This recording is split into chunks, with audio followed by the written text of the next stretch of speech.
Communications member of the NDC has joined us in studio. Patrice is still here with me as well in studio. Doc, good morning to you. I trust at all as well. Good morning, my brother. I'm doing extremely well. Fantastic. You were listening on the sports conversation. Where do you stand on the GOAT debate? Oh, for me, I'm a strong Ronaldo fan. Oh, okay. You are part of the... And I'll tell you why. You see, Messi is extremely talented, no two ways about it. But it's been proven consistently, time and time and again, and you see the level of influence by the officials when it comes to Argentina. Are we going down a rabbit hole that never ends? So I mean, this is a very clear. Speak to me about tangibles. What makes Ronaldo a far superior player than Messi? When the GOAT debate comes around, that's what we're interested in, not intangibles like. So let me tell you one thing. Suppose refereeing decisions and. When it gets to a football game, what is the final outcome? What is supposed to be the final? Is the goals, right? Yeah. That determines it. Who has more goals than the other? Ronaldo has. Thank you. So that settles it. That's all. Football is about goals. Oh, okay. Ronaldo has more Champions Leagues. Who has more Champions League goals? Ronaldo has more Champions League goals. Yeah. Proceed.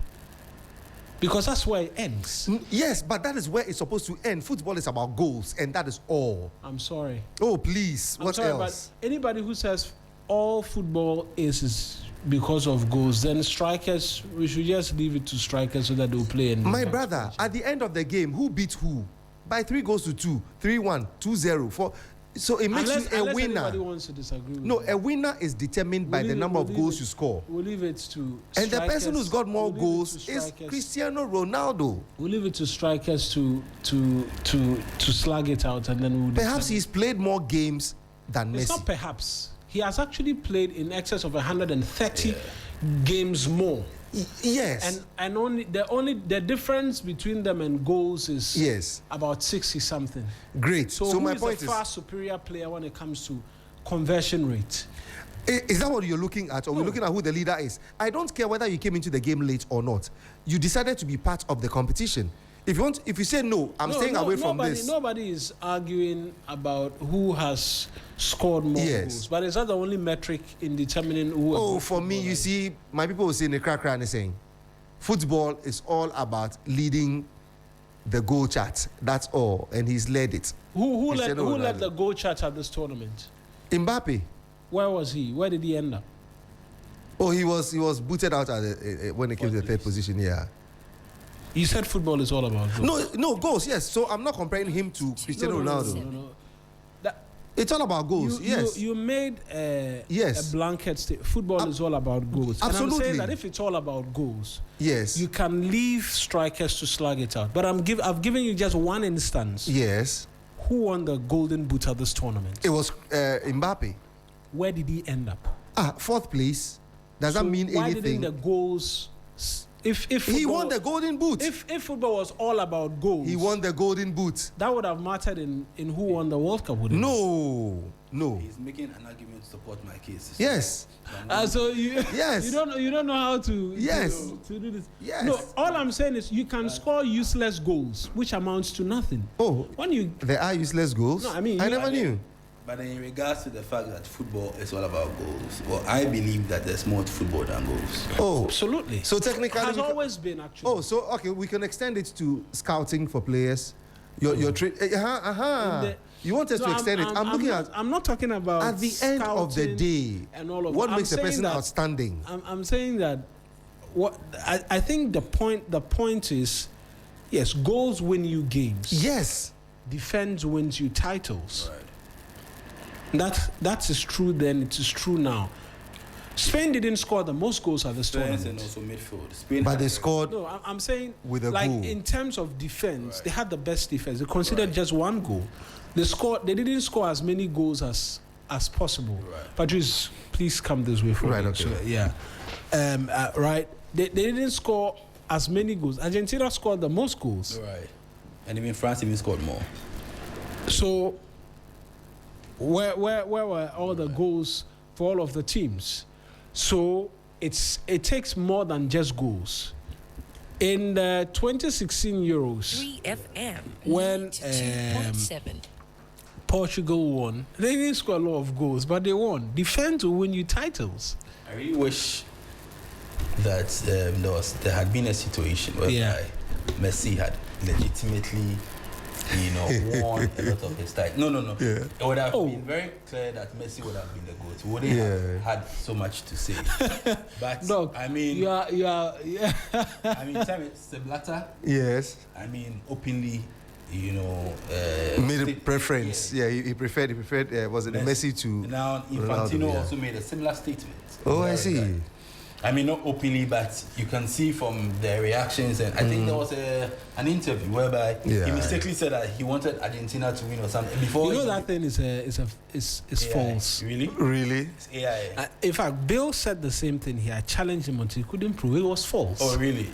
AI. You understand? That's why always when these things come, I just laugh. Because if we want to talk about refereeing decisions, I mean, those things are past and gone, because the player you support has benefited from wrong refereeing decisions than anybody. When? The 3 Champions Leagues. Oh, you can't mention his name. Cristiano Ronaldo. I don't hate Ronaldo. In fact, I always tell people that I was I've been a huge Ronaldo fan at some point, but I just realized Messi was a better footballer. Oh yeah, Messi is. There's no debate about it. He's a better footballer. There cannot be a debate as to who is far superior. Yeah. So I came to that realization. That's all. Yeah. So for me, I don't speak about it. But anyways, so it means you were supporting You were supporting Spain yesterday. And you were excited when they won. If Argentina had won, you would have been very disappointed. I wasn't disappointed in the end, because I think, having watched the game, I mean, it was very difficult to make a case as to why Argentina should win after just the 90 minutes. They weren't playing well. Spain dominated throughout. And so, I mean, there were no surprises. No, you see, I wouldn't say they were not playing. I would say Spain dominated. I'll use the latter. They dominated, but Argentina played. They can dominate you, but at least Argentina you were played able good to football. play at least something. Argentina played good but football. They couldn't do well enough. You know, a player deliberately touched the ball with his hand. Oh no! Yesterday. I'm not sure. Yesterday happened. An Argentine player, in the box. Not in the box. No, in the course of play. In the course of play. Yeah, he hits the ball. He wasn't mistaken. He hits the ball. The ball was going to. There was no card shown to him. Those ones are part of the game. But anyways, it was a good World Cup. Yeah, it was a good World Cup. Yeah. One I thoroughly enjoyed, I have to be honest, because there was lots of excitement for me throughout the tournament. Norway was my superstar team, because to be ranked 36 in the world and then play as they have played. Yeah, I think they ended up in the top good. 8, right? Yeah, they did good. They did good. They did very good. They knocked out by Argentina. Yeah, I think England. England knocked them out. Yeah, can you imagine? For me, the most disappointing team was England. Oh, they were third. Oh, the most disappointing. Their best finish since '66. The most disappointing team. You can't see how they played against France. Why did they recoil against Argentina? You played well. You were open, painful. It was a game they all didn't want to play, so they just went all out and went to score goals and cruised. And then, that was what I mean. When there's a lot at stake, you don't play the way both teams played. I didn't understand that game they played against Argentina. I think it was the worst technical decision ever. You don't play carefree in the manner in which both teams play. Tuchel or Tuchel should be sacked. And all of that. He's not going to be sacked. So, I mean, that's it. Thank you. Doug, let's get into the conversations proper. The NPP flag bearer says that President Mahama should not be assenting to the tribunal's bill. Rather, you should be having a national dialogue to pick thoughts as to whether or not proceeding is a good idea. I want us to listen to him briefly, then I'll come back in studio for us to get into the conversation. This is the NPP's flag bearer, Dr. Bawumia. I speak to you that has the potential to reshape our justice delivery system, confidence in our judiciary, and the future of our democracy altogether. The attempt to reintroduce tribunals into Ghana's judicial system. Last week, Parliament passed the Tribunals Bill 2026. The mandatory one-day interval between the consideration stage and the third reading was waived so that the bill could be passed on the same day. The minority's objections were voted down. Organized labor objected loudly and publicly, but was ignored. The bill will soon be transmitted to the President for his assent. I have one respectful request of President Mahama. Mr. President, do not assent to this bill. Pause and let the nation ponder and deliberate on this very important matter. This is not a partisan request. The Trades Union Congress, the voice of millions of Ghanaian workers, has called for the bill to be withdrawn altogether, warning that in its current form, it could become a potent tool for weaponizing justice delivery. Those are the words of Ghanaian workers, not of any political party. Consider also the government's own process. The President established the Constitution Review Committee, and it reported last December.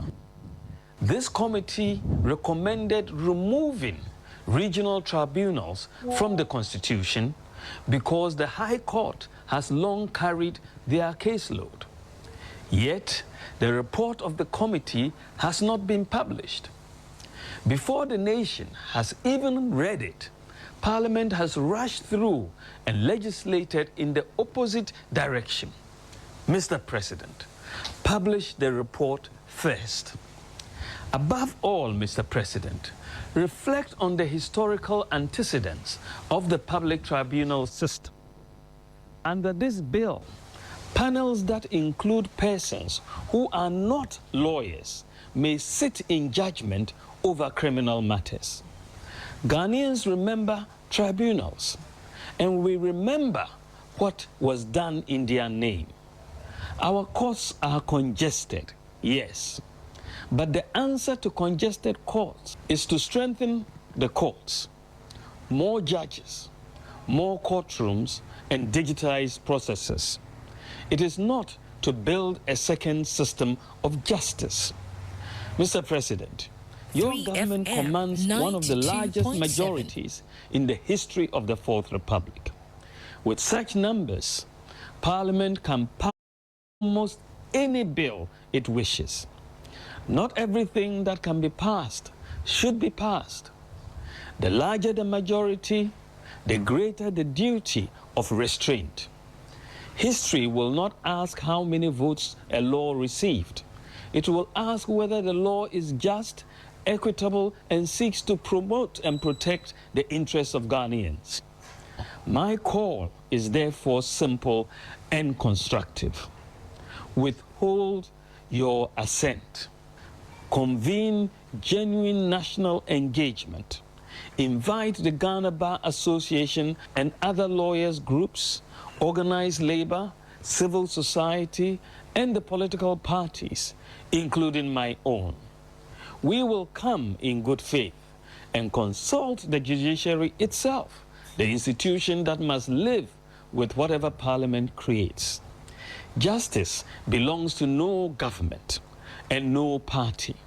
It belongs to the Ghanaian people. And a law that reshapes the architecture of justice should rest on national consensus, not on head count. Mr. President, the pen is in your hand. Use it not to assent to this bill, but write an invitation to the nation through the Council of State in accordance with Articles 90 and 106 of the 1992 Constitution. May God bless our homeland Ghana and make our nation great and strong. Thank you. That's the NPP's flag bearer, 0 053 220 0927. 053 220-0927 is the number through which you can share your thoughts with us for this conversation. And I've heard Patrice a lot on this, and so I'm going to come to you, Doc, on this as well. Your thoughts on the NPP flag bearer's position says that pause, reflect, open up for conversations, and let's arrive at a decision whether this is good for us as a people or not. Good morning, my brother, and good morning to our lovely listeners. Now, for years, we've basically been complaining, we've mourned, and we've,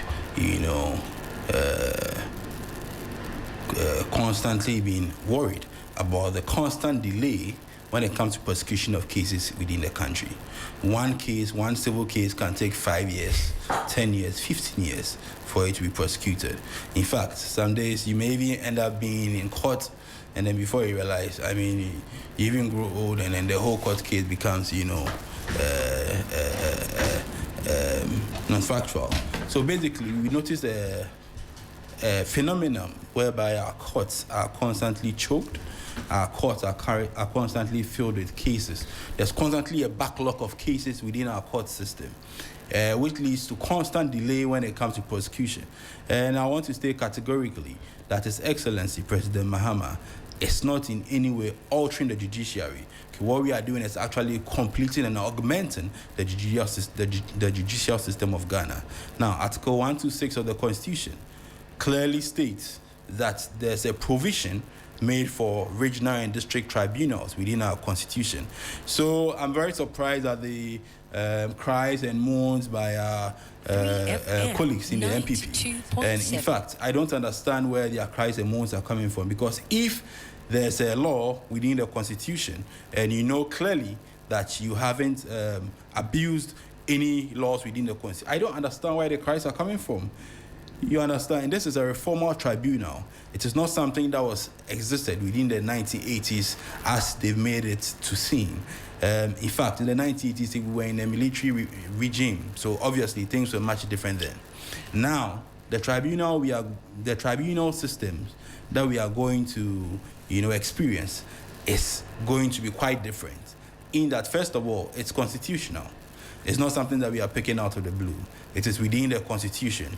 In fact, Article 126 of the 1992 Constitution clearly mandates and states the rules and regulation with regards to the implementation of the tribunals. Now, also, it's going to improve access to justice.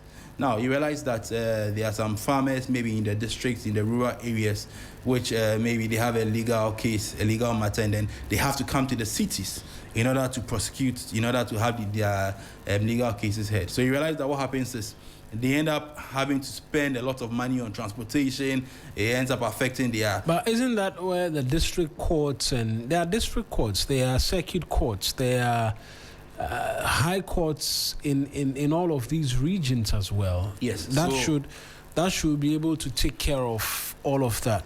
Yeah, so these circuit courts, district courts, and all that are in existence. But what's happening is there's been a constant backlog of cases. For example, one case can take more than 5 years, more than 10 years for it to go through the thorough legal process for a verdict to be passed. So you realize that this is going to help speed up and expedite legal matters, and then basically going to improve the legal sector. Now, also, safeguards are built. The MPP have expressed consistently the fact that they are afraid or concerned that this is going to be a means of political persecution.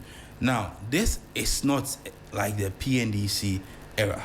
Now, this is different. What's the assurance this is different? Because if you listen to all of the groups who have been speaking to this, they make the point and they make it clearly that we've seen what tribunals have become in the past. Having gone through the processes, there are no safeguards to ensure that it doesn't return to the jungle justice we saw in the past. How different will this one be? Now, first of all, in the past, there was a military regime, and in this current regime, we are in a constitutional rule. Secondly, now there are codes of conduct, there are disciplinary rules, appointment and removal procedures, and also decisions subject to appeal. So one of the main differences in this situation is that even after your case has gone through the tribunal system and then you are prosecuted, there's room for appeal through the appeal court or the high court. Now, there's also certain exclusions. Now, the tribunal courts will not try human rights cases, also constitutional cases or treason cases. So clearly, you can see that the aim is not to abuse rights, but rather to ensure speedy prosecution of pertinent issues.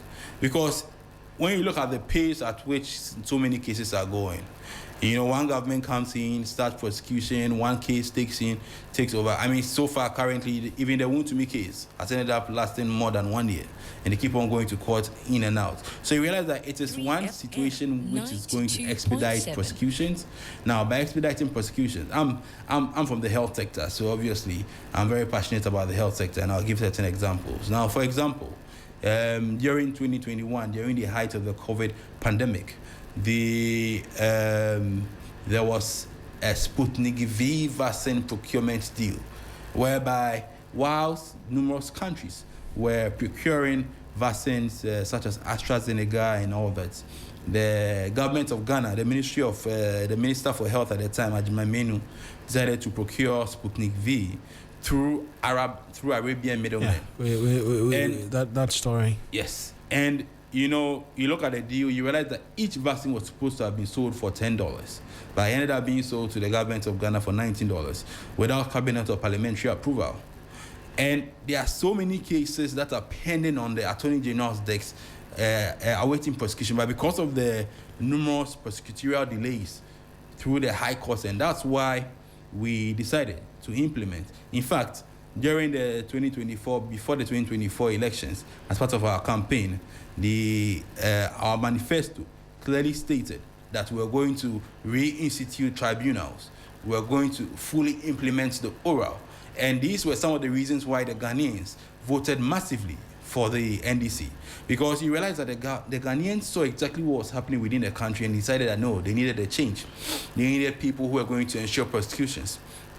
So basically, we are fulfilling our mandate to the people of Ghana. We are basically fulfilling our promises to the people of Ghana who gave us the mandate.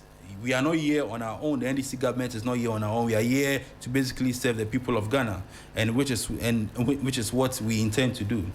Now, the NPP are extremely worried about the fact that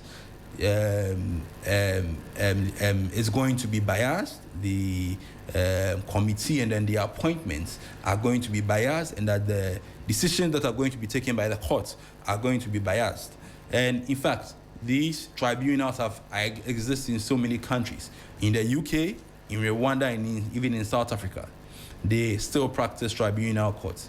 And even recently, the UK had tried to, modify or change it. And then the member of parliament in the UK, vehemently went against it because they realized the importance of the tribunal system. Also, with the tribunal system, you realize that aside it gives room to the ordinary Ghanaian to also have a form of verdict. It gives room to the ordinary Ghanaian to also have a say. But shouldn't that be the sole preserve of persons who appreciate and understand legal matters? No, I don't believe so. And because the person has to have a level of integrity, the person has to have a level of understanding in the principles of the law. But the person doesn't necessarily have to be a lawyer, and then I'll explain why. I mean, in numerous countries, even teachers, sometimes teachers, carpenters, doctors are made a part of the jury. They are made to... But that's a jury system. This one, the person is a panel member. Is there a difference in terms of that? So, I mean, the panel members will still be able to understand the law, will still be able to implement and make decisions with regards to the law. And basically, so the reason why this is going to help and assist is because, let's say, for example, somewhere in during the debt restructuring program, you know, a number of people, even a personal colleague of mine, who had his money in in this investment, in these stocks and in these investments, had a family emergency around the time. Okay, his mom had developed cancer, and he had to urgently withdraw this amount. But he went to the financial institution and was told that, according to the new debt restructuring program, if he went in, he wasn't going to get the full amount, and then he had to wait for 5 years and all that. So eventually he wasn't able to get the amount of money needed to take care of his mom.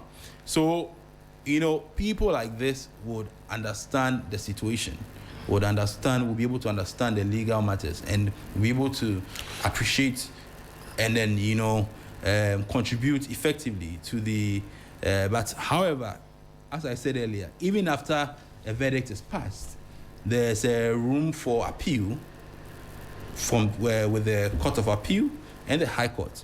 So the MPP shouldn't be afraid, they shouldn't be concerned, they shouldn't be worried about the fact that it's going to be a political witch hunt. In fact, so far, the laws in Ghana give so much room, so much space and it's very lenient when it comes to prosecution.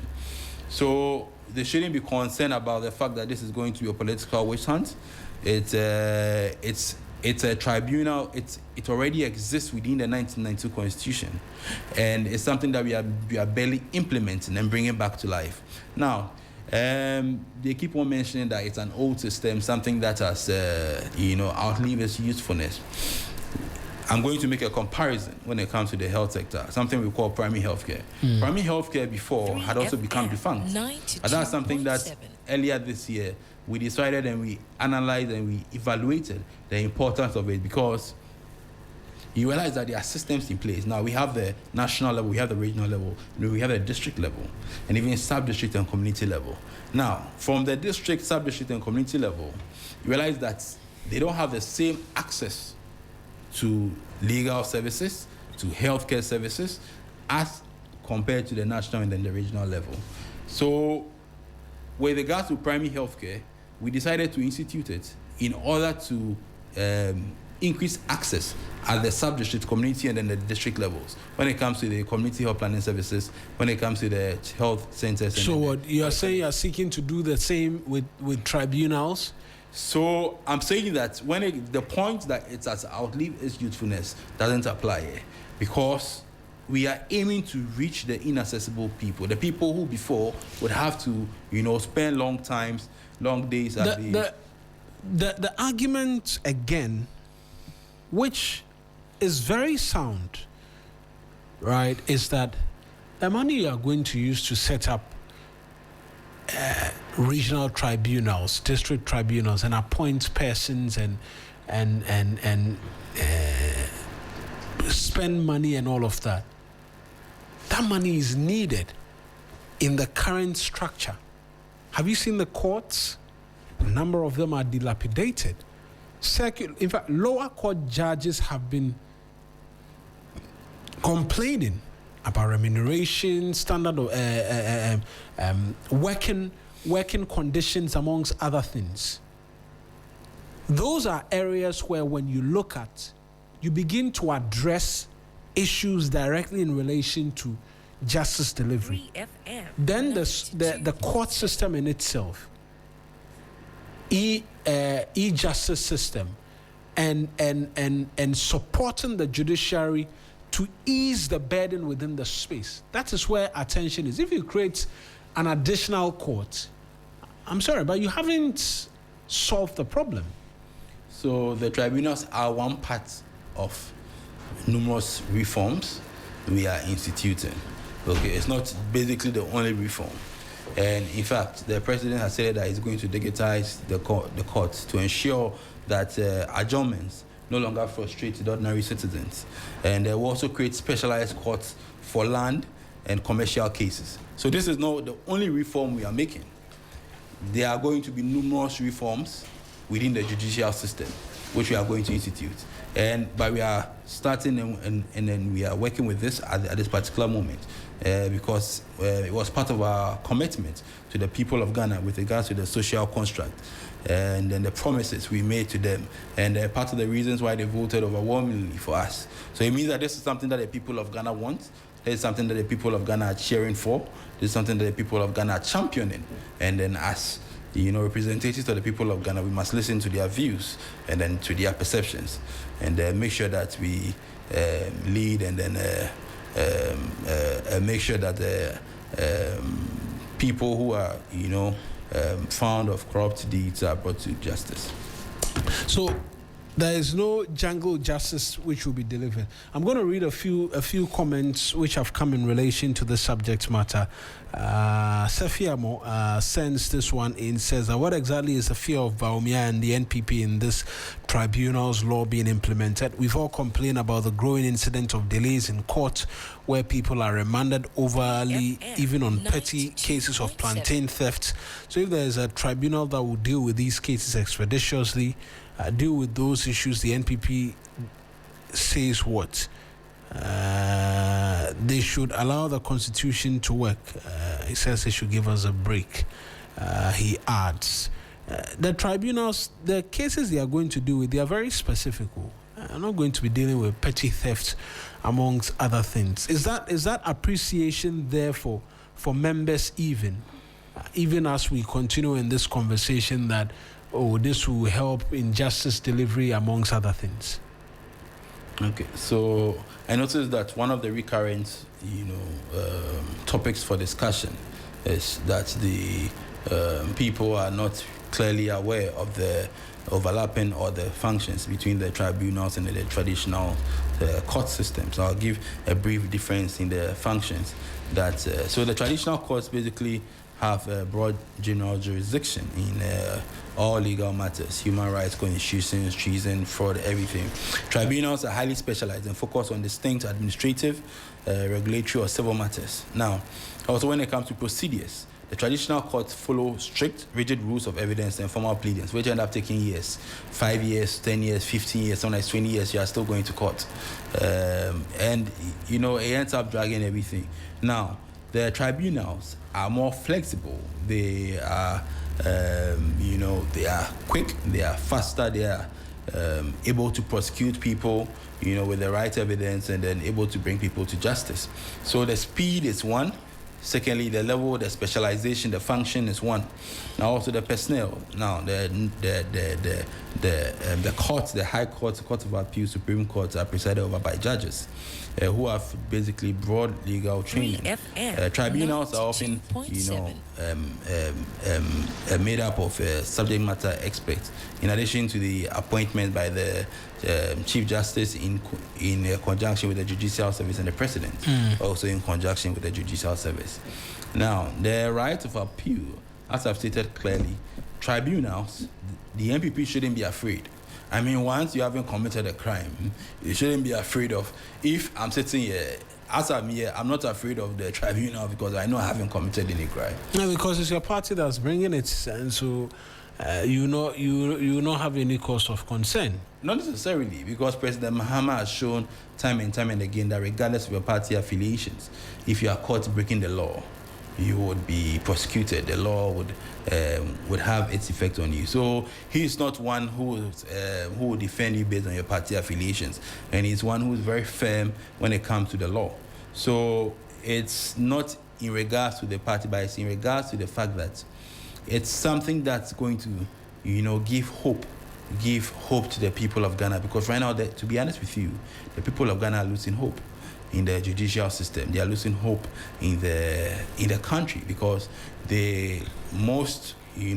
in giving hope is bringing a tribunal and making 3 additional appointments to the Supreme Court. Yes, because the people of Ghana are going to see that people who are culpable, and again, this is not a political witch hunt. It's for people who are caught culpable of, looting state resources, stealing state funds, and misappropriation of funds. And it's something that I'm very passionate about, because some years back, can you imagine a whole major unit as the chemotherapy and radiotherapy unit of the Korle Bu Teaching Hospital wasn't functioning. But again, this is a government that had money to spend. In fact, that had money to spend on a procurement of over 300 ambulances, which cost to the tune of over $54 million. You understand, which was clearly bloated. And this was a government that was able to go into a contract with a private company called the Frontier Medical Services. So you want to prosecute those matters before the tribunal?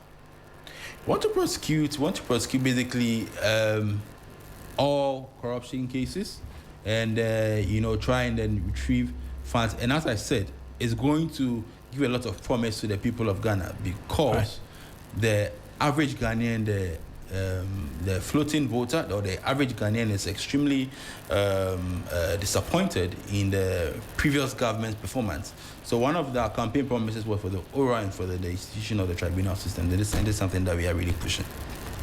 Right. You're still with us here on the 3FM Sunrise. We're going to go for this quick break. When we return, we'll get into other matters, and hopefully a guest with the NPP as well will have joined us in studio for a quick chat.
"19 minutes into the show. This is the 3FM Sunrise for you here on 3FM 92.7. In the last 20 plus minutes, we've been speaking to the concerns of the NPP, right, in relation to the Public Tribunal's bill and Dr. Prince Amoaben Agri, MD, these days you have to differentiate, is our guest in studio. He's been speaking to us. Richard Ahiagba is the Director of Communications of the NPP. He will join us in studio shortly as well as we pick thoughts. So, Doc, just by way of a concluding thought from you before Richard joins us in studio, you say you're not paying heed at all to any of the concerns to have you pause on this and you proceed forthwith. Yes. I would want to appeal to the President of the land, His Excellency, President Abdul-Wahab with regards to the tribunal bill, and appeal to him to sign it as soon as possible to ensure that all persons caught culpable with mismanagement of state funds, looting of funds, and stealing will be prosecuted according to the law. And it's something that the Ghanaian people want. It's something that we promised the Ghanaian people during our campaign. It's something that we assured the Ghanaian people, and it's something that the Ghanaians voted massively for us into power. So it's something that I want to appeal to His Excellency to implement. Right.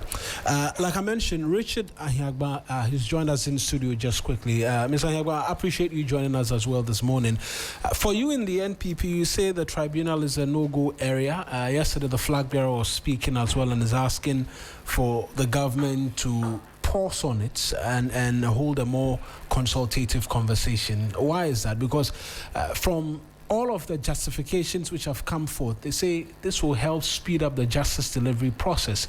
This already exists within the country's constitution. We're just giving it life again since the NPP decided to take life out of it.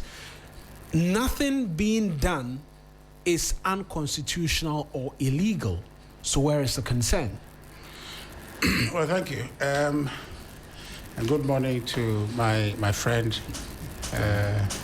and your listeners.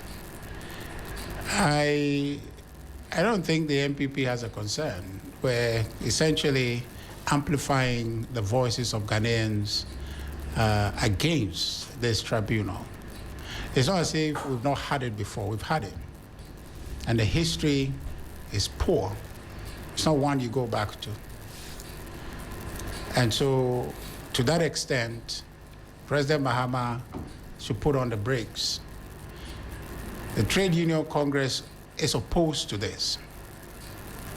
And so this is not an NPP, NDC matter. It's NDC, the people's matter. It's NDC, Ghanaians matter. And President Mahama must listen to the people, because it's the people mandate is exercising. 92.7. So if he doesn't want to listen to the people, perhaps he will not, but his party will live to regret it. 92.7. Right now, as we speak, what matters for the people of Ghana, and to my good brother, who is sadly a member of the NDC, is jobs. Is jobs. Why is President Mahama not spending his energy on that? Today, unemployment is worse. Cost of living is skyrocketing. And then you go and double down on creating a system that will put additional financial burden on the state, when we have a system that you can invest in within a limited proportion to have the outcome you are seeking. What problem are they seeking to solve with this public tribunal? To clear backlog of cases, to dispense justice expeditiously? Invest in the current system, build more courts, appoint more judges to take care of the cases, leverage digital technology. You have your solution. This provision has been in our constitution since 1992. Because of the history of that, nobody wants it. It's not needed. There's no place, there's no vacuum this is going to fill. It is creating a problem that we don't need. A problem that would lead to abuse. The Trade Union Congress, the Secretary General says something, and I agree with him in toto, to say that if this thing moves ahead, it will give credence to the perception that the justice delivery system of our country is up for grabs. How so? Well, you can ask the Trade Union Congress Secretary General. The perception that this tribunal can be abused, can be weaponized to target people, is a credible conclusion anybody can reach. The NDC came, they say corruption. If you want to fix that, expand, invest in the judiciary as we have it. That's what your solution is, and not create this thing, invoke this insensitive history that our people have suffered. Today, when you talk about tribunals, many people don't know about it, haven't heard about it, remotely can imagine it, that some people's rights were abused under that setup. People were abused in this country under that. And that is not a history we are proud of. That's why President Rawlings himself did not activate that necessarily to work with, because people won't go for it. The fact that it is in the Constitution does not make it that you implement it because people are objecting to that. And now the Trade Union Congress's position tells you that Ghanaians don't want it. But the NDC wants to move ahead with it. Is context not a bit more important? I say context here is suggesting that at the time, the history which we speak about was a military regime where rights abuses were rampant. The argument which has been put forward is that in a democracy as we have it today, the proliferation of the media, for one, right abuses cannot go as was witnessed then. There are safeguards hold on first. Within the current right system. Abuses in which democracy is being protected because we have proliferation of media. The media itself is being targeted for talking. So how do you think that there's going to be a room where the media now talks against abuses of a tribunal and that then will solve a problem? The media itself is under attack. So where is the recourse? We don't have a recourse. The only recourse is that don't start this to begin with. There's no point. Nobody needs this. What we need is jobs. Where are the jobs? They told us 24-hour economy. Where in the name of God are the jobs? Where are they? Where is it? Where is the job? President Mahama promised us an agriculture for economic transformation agenda, a 4-year program anchored by the Feed Ghana program. A 4-year program. We are here. Ask me, maybe my good brother can tell us the extent of that the implementation. 2025, I have a right to information request that has gone through the ministry, has gone to appeal by the minister to provide the information ignored, and now is before the commission, the Right to Information Commission, for the minister to respond. To date, he has refused. My next recourse is taken to court. But I've now come to a conclusion that they will not provide the information. Why? Because they have not done anything. That's the conclusion. If I ask you your name and you have a name, you tell me.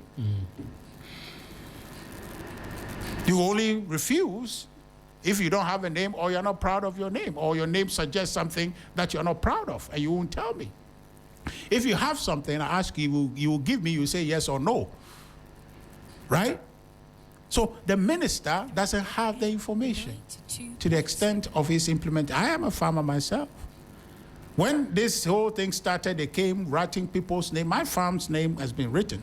We have not seen a drop of fertilizer given to anybody. We don't want it necessarily because we do organic farming.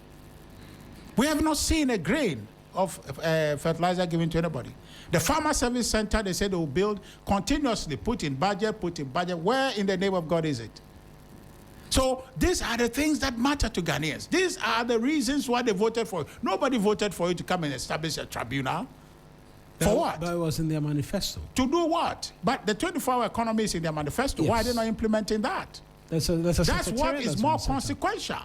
So really, they are doing the peripheral matters that don't have any bearing on people's lives. So that the things that we really live by, the bread and butter issue, they don't care about that.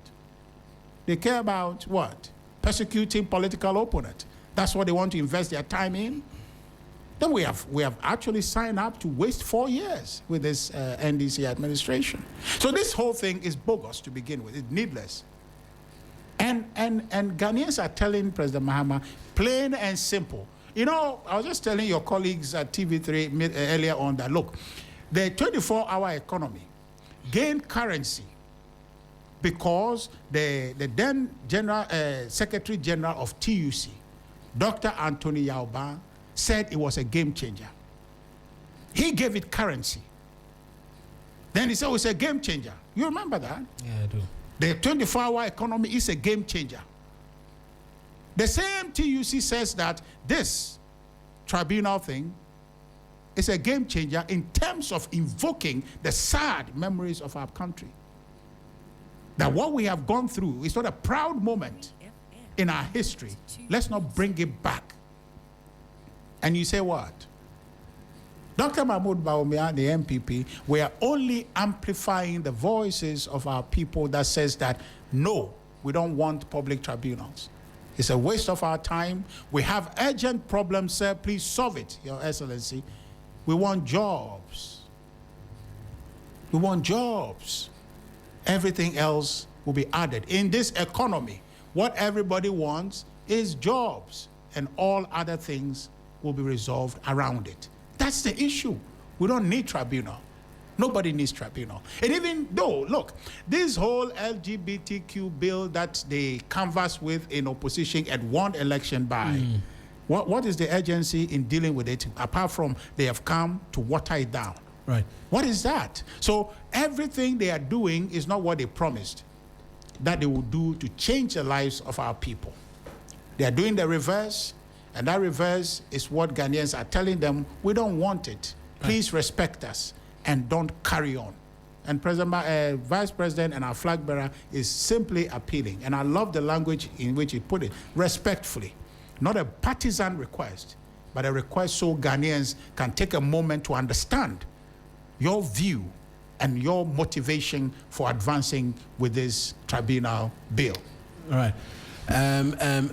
Doc, I'm going to come to you, but just by way of a bit more in terms of details as to matters happening in the court, the judge is reading a judgment in relation to Chairman Wuntumi's Samurai Boy case. She, if I can get a bit more in terms of the specifics as to what's been happening in the court. So the High Court has refused Samuel Atachia's application for adjournment, said that adjournment are the convenience of the court and not based on the personal inclination of lawyers. The court also dismissed the application for deferment and a referral to the Supreme Court, and so the judgment is being delivered as we speak at this particular hour. And so we will be on standby to get a bit more in terms of details as and when it does come through. But Doc, just quickly, you've spoken a great length in relation to this. Just brief, if response is what I can call it, to what Mr. Hiagba says, and then we can proceed to Abdul Hanan, because that's in relation to court matters and his petition to the AG. Welcome, Richard. And as usual, the MPP have shown why. And as usual, the MPP have shown time and time again why the NDC decided to boot them out of government. And, and by virtue of Richard's arguments, he made mention of the fact that we spoke about 24-hour economy, we spoke about jobs, we have to focus on jobs. And the reason why, for me, this tribunal system is extremely important in regards to prosecution of cases is that from observation and not just personal experience, but from people, working class citizens, and I'm not even going to go into politics. I'm going to talk about average working class citizens. Okay, when you interact with an average working class citizen about the performance of the previous government, you would see their utter disappointment and disregard in regards to their performance. Now, I'll tell you why. You realize that there were so many cases that came up with regards to these previous governments, with regards to certain corruption scandals still under investigations, yet to be concluded. And the only thing the citizens are crying for is oral.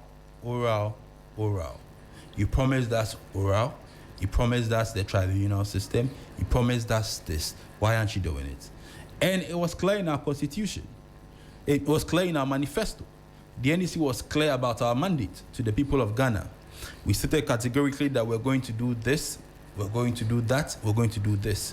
And President Mahama has shown time and time again that he's a man of his word. Now, with regards to the employment and job opportunities, which is why we are doing the 24-hour market as part of the 24-hour economy. Now, I've seen so many arguments being made in regards to the 24-hour market and then the 24-hour economy. Now, I noticed there's a bit of, misunderstanding or poor understanding on the part of the MPP when it comes to this. Now, a market is not just going to be like an Agbogbloshi market, whereby traders just come and sell. It's going to be a comprehensive institution. Now, there's going to be commercial and logistics facilities, whereby we'll have shops, both lockable shops and open shops. Now, there are also going to be an open pavement whereby people can sell. There are going to be cold storage rooms whereby for cold store, and also there are going to be storage facilities, warehouse facilities, whereby whenever a person comes and then during the day the trader is not able to sell all her produce, she can keep it there without having to carry it back home. Now, there are also going to be lorry terminals and designated parks. Now, the lorry terminals and designated parks, what is it going to do? It's going to increase employment opportunities for who? Drivers. Now, the shops, they are going to increase employment opportunities for who? Traders. Now, there's also going to be a safety and security infrastructure. There's going to be a construction of a police center or a police or fire station. What's it going to do? Provide employment opportunity for who? The police service, the fire service. There are going to be digital payment infrastructure systems, IT systems, which is going to provide a form of employment opportunities for the IT personnel. Now, we are also going to have social and health amenities. There's going to be a clinic and a pharmacy who's going to be employed. Nurses, pharmacists, laboratory technicians, doctors, and, and so on and so forth. There's going to be a daycare center so that whenever mothers go to the market. Right. Now, I'm mentioning this because of the employment. He made mention of the fact that we should focus on other important things. Wait, hold on 1 minute. So, as I said, this is not the only thing we are doing. There are so many other things we are doing. But as part of our promise to the people of Ghana that we're going to institute and initiate this tribunal system, it's something that's extremely passionate and something that's extremely concerned. And then you're seeing through with it, right? Well, I'm just gonna move ahead and get into the Hanan Abdul-Wahab petition to the Office of the Attorney General. He's had cause to petition the AG's office, raising concerns amongst many other things about fair trial and some other matters, and says that you've not been particularly fair to him as the NDC party in terms of his trial, which has been ongoing for quite some while. It's a 6-7 page petition, and he, amongst many other things, states unequivocally that he is innocent of the charges which have been leveled against him. He's committed no offense and is prepared to subject himself to any fair and just judicial process. It is for this reason that he finds the conduct of the AG's office and the agencies operating under the direction of the AG, including IOCO and the BNI, deeply troubling, as they've systematically denied him fair process to which he's entitled under the same constitution. How do you respond to this? Hanan, Doc, Hanan says you've not been fair to him in all of this trial, and even from what it looks like, he may be right. You denied him from accessing medical treatment outside of the jurisdiction.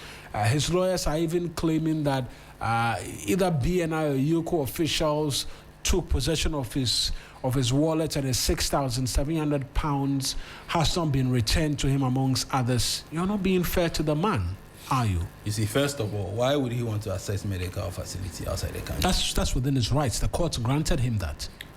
You see, some years back, there was a video that was trending on with regards to cooking materials, rice produce. It was a rice that was being served to the free SHS students, and you could see the produce, had there were insects in the rice, there were maggots, then there were, the rice was basically fermented and spoiled, and it was unfit for consumption, and it was seriously alarming. I mean, there were so many instances of cases that came up with regards to the national food buffer stock. So it's extremely concerning, and it's something that the Ghanaian people are closely following. And you realize that now Ghanaians have become very intellectual. Ghanaians have become very intuitive and don't just follow based on political colors or political affiliations. Now, there's a man who's being accused of embezzlement, national food buffer stock, a very major entity responsible for so many things, storage of food supplies, supplying to students and all that. And you look at the amount of money being mentioned, being involved, and it's alarming. And he's made mention of certain prosecutorial, it says you're not being fair to him. There's not been fair trial in terms of the dealings and the happenings in relation to him. Now, I'm not going to say this a tit for tat, but were the MPP government being fair with regards to the numerous prosecutorial problems that happened during the previous government? You are saying tit for tat. No. That's why I said I'm not going to say tit for tat, but I'm going to say that there's been a precedent of so many legal matters. In fact, with regards to in the Hanan case, you filed processes in court. When the trial began, you withdrew the charges against him. Mm-hmm. You filed fresh charges. He's asked to go and seek medical treatment outside. You arrested him in the middle of that journey. You've kept him in custody close to 48 hours. In the first instance, you granted him exorbitant bail, amongst other things. If you have a case against him, you should be prosecuting the matter in court and not arresting him, detaining him, and the back and forth. It does appear the state doesn't have a case against him. So you can make all the noise as to, huge amount of money, blah, blah, blah, and blah, but you're not prosecuting the individual in court. How then do you justify what he says are abuses against his person? No.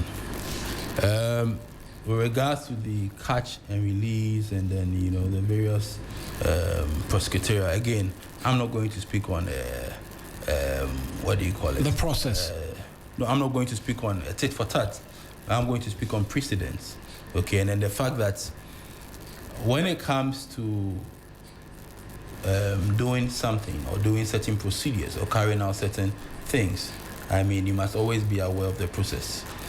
Now, we live in a country whereby the current finance minister, Honorable Abdul-Wahab, was wrongfully accused of the ambulance procurement scandal, whereby he had to be going to court, and then, his reputation was basically smeared.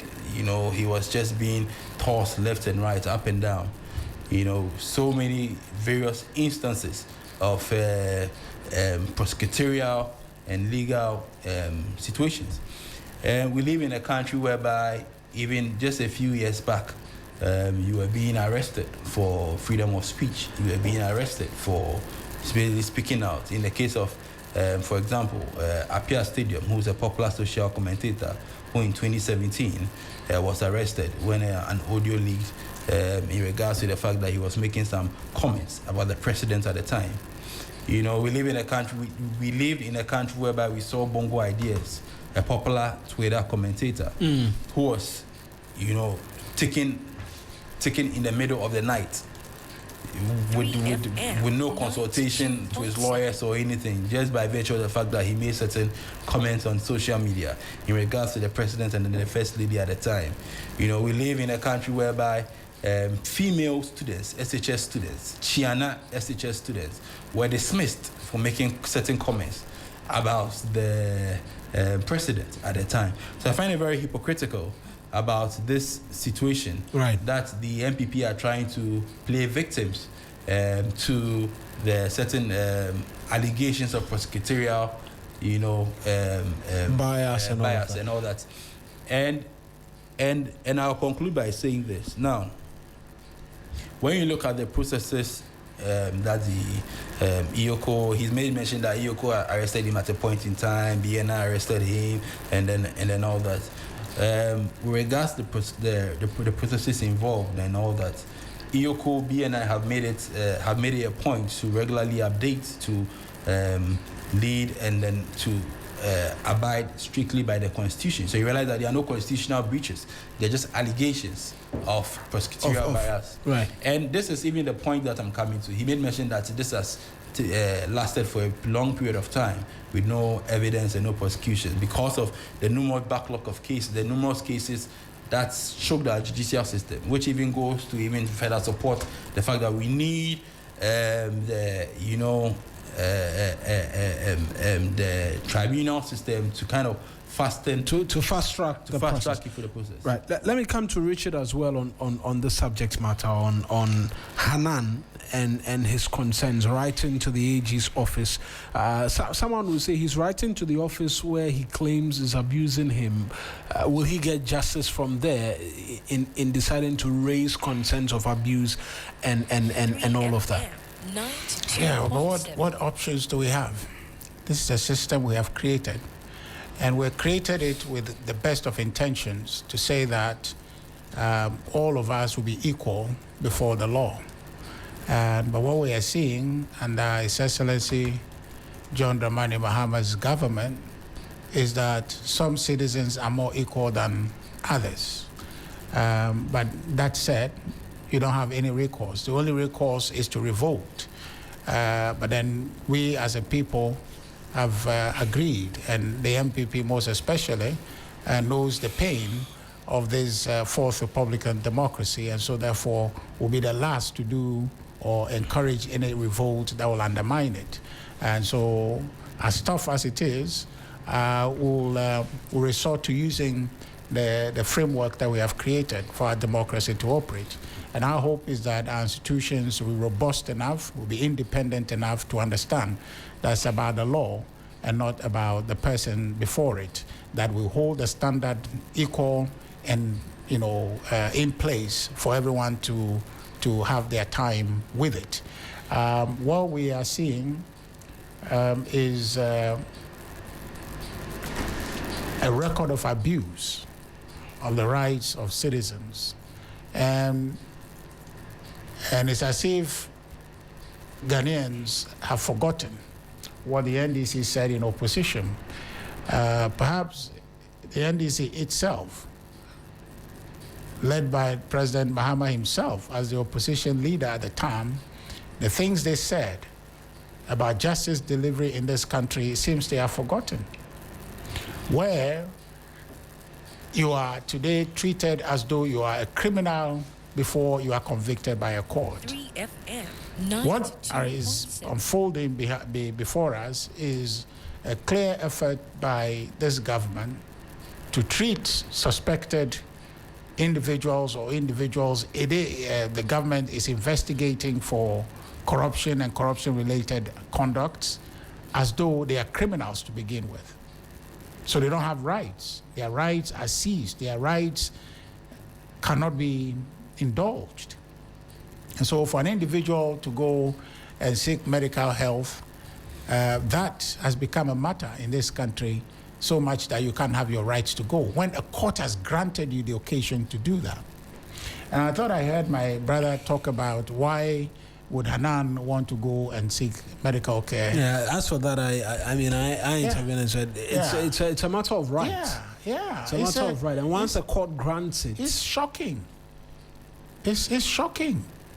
And then you're beginning to see a certain brand of arrogance emerge from the NDC, and that is confounding. Well, an argument can be made that there's a general suspicion of leaving and not returning to the jurisdiction again. What establishes that argument? These days, Keno Furiata is a yardstick which is used on that front. Keno Furiata is an outlier. Keno Furiata is an outlier case. A case specific in health that the man was already outside this country.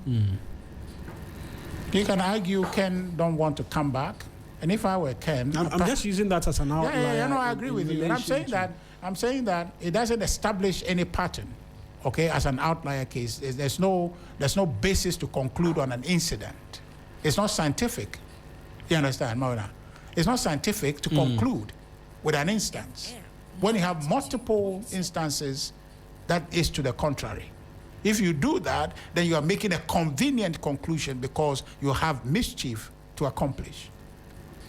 The point that we must make is that this government, when they came,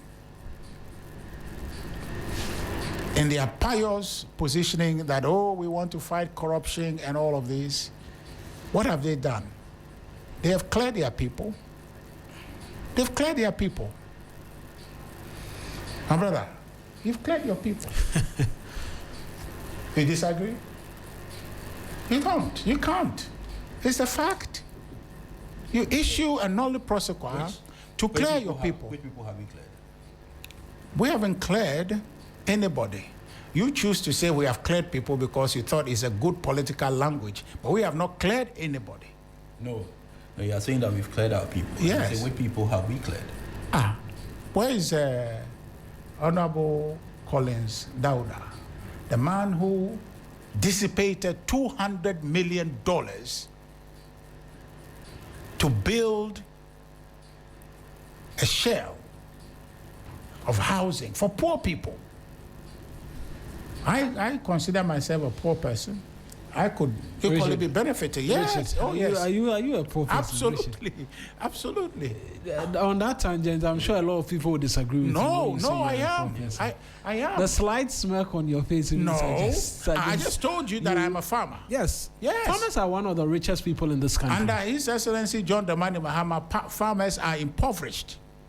For your information. You know that even farmers are impoverished, my brother. Farmers are impoverished. You know that even within your 8 years, you couldn't provide evidence about the Saglami housing project you are that is not even the point. If you go there, you worsen your case because the point is that the money was spent by you. You spent the money. You dissipated the money. You get the point. You give money to your wife to go to market, chop money, bring food. She didn't bring anything. And then she's accusing you of the little that was there. You were cooking it because your skills were not so up to speed and the food got burnt. She's accusing you for burning the food. If she had brought the wares from the market, what was burnt will not be an issue. You could just cook another one. You get it? He wasted the money. And so the person who was coming to salvage it, you are trying to say that he didn't salvage it. Who is the cause? But that man was cleared by an nolle prosequi. He's sitting very cool, cooling down in Parliament, as if nothing happened. Bro, it's terrible. So if this group of people are jumping up and down, creating tribunals and causing, people's rights to be abused, I don't know what else to describe you but people who misled Ghanaians into voting for you. And now that you have come into government, you are doing all you can to show us that we made the wrong choice. This Hanan case, let the case go to court. I'm telling you that the NDC doesn't have any evidence of crime. The tribunal thing they are doing, they want to set up a kangaroo environment where their partisan people will sit in judgment of Ghanaians, set all caution to the wind, and abuse people. That's what they want the kangaroo tribunals to come and do for them. That's what it is. Because in the court system, they don't have the case, the evidence to prove anybody's guilt. Why? Kwabena Dubois, who started all these, ruckus, they arrest the individual at the airport, create all the drama, him and his wife, bail, they can't give, go and dig your grandma from the grave and bring before we let you go home, set unreasonable bail conditions for the guy, kept him for a long period of time. Eventually, gave a guy a bail, now let's go deal with the issue. In court today, they don't have evidence of the 49 million that he said he has dissipated. They don't have evidence for it. They don't have evidence for it. Right. Where is the evidence? And so, to compensate for that, they will create a kangaroo tribunal court as they can, only they can, because that's where they come from. That's their heritage. So, Hanan is a case they can't prove, so they create all these encumbrances to make it appear that you're a criminal. You know, Bawumia, why the Attorney General has stopped doing his briefings, the briefings that he does to indict people before the people get a chance to appear before a court. Why has he stopped? Because in court, he's not finding the evidence. Once he has finished indicting the people in public, now people are waiting. Let the court reflect your indictment. You try the people in public, but in court, you don't have the evidence. Right. So, this is much ado about nothing, but the only thing it's about is a demonstrable pattern of abuse of people's rights. And for me, we as Ghanaians, and you sitting where you are seated with your big mic, your mic is bigger than ours, is to canvass for these things to stop. Absolutely. And I appreciate you as well. Are you going to court, by the way? Because I mentioned the Wontumi judgment was being... I'm following the proceedings. I hear it's long. She's now going through the preliminaries of the charges and some other things. I'm sure there'll be details of it, and we'll engage a bit more. But I appreciate you joining us in studio as well this morning. Thank you. As and when we get a bit more in terms of details on the Wontumi as well, we might resort to you as well. Doc, I appreciate you as well for coming in studio this morning. 3FM Sunrise. I'm going to do quick birthdays, then we run out of the studio this morning.